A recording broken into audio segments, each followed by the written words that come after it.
All right, everybody, I'm going to show you how to do the digital detectives assignment for today. You'll do this for your exit ticket and in partners as well. So I have in front of me on my screen the digital detectives paper and the first source, the DC Gazette.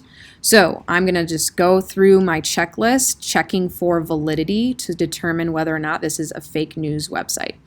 Step 1, do a visual assessment. So this is like previewing the text. Take a look at the front page.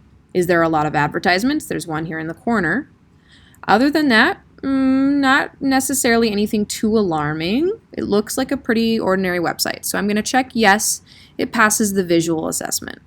Step 2, identify the news outlet. So we know the big news companies, CNN, MSNBC, Wall Street Journal. These are really popular websites. This one is not one of them. I've never heard of the DC Gazette. So I'm checking no. Step 3, check the web domain. So web domain is the ending of the website. So .com or .gov or .org. Oh, I can't spell gov there with this eraser or with this marker. So you're just checking the end of the website. This one, DC Gazette, is .com. So that doesn't necessarily tell me if it's valid or not. There are some valid websites that end with .com. So I'm just going to check yes because I'm not sure. It could be either or.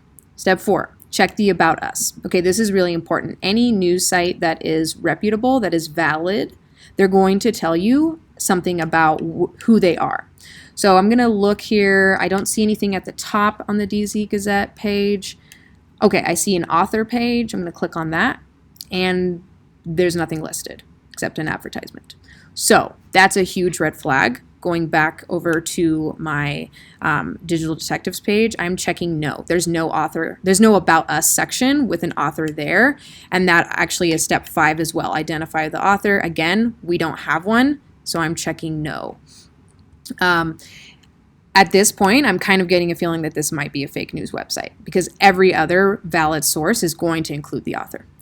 Step 6, identify the central message. So they will often, if they're fake news, they'll often use words that are not fair or balanced. So these are like strong emotion words like, we are amazing, or he did a terrible thing, right? Like amazing and terrible are strong emotion words. Right? If I look at their title, they're saying that they're the best conservative news source. So right away, I'm getting this idea like, okay, we're not being very fair or balanced. If I just scroll down and glance again, he calls Trump a political genius. Okay, he made a terrible plan. Like, so these words that they're using are telling me like, okay, you're not being very fair. You're probably trying to like trick me or like make me believe something that's false. So I'm checking no. At this point, I'm pretty sure, based on my 4 checks, that this is fake news. So honestly, I'm just going to kind of quickly glance at the rest of them, even though I'm pretty sure of my answer. Spelling, grammar, punctuation. It looked fine to me. I didn't notice anything crazy there. And the sources and quotes, they didn't actually include any sources or quotes. So if I just like click on an article here, if I scroll down,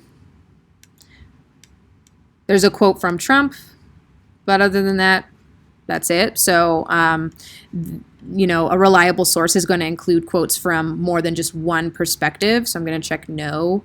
And at this point, I don't really need to do step 9 and 10. If you're really, really stuck and you're not sure, then you can do 9 and 10, which is just to look at another article, do the same steps again. Or 10, you can go to one of these fact checker websites and you can actually double check whether or not a quote that was in the article was a real quote. So then all you have to do at the end is answer this question in the bar below. Is your research, or is this article valid? Is it fake news or not? And tell me why. So you just use one of the reasons, one of the steps here to tell me why. This one, dcgazette.com, is false because it does not have an author included. Also, it uses unfair and emotional language. That's an example of what you could say for your answer. And that's pretty much it, guys. I hope you enjoyed this little video.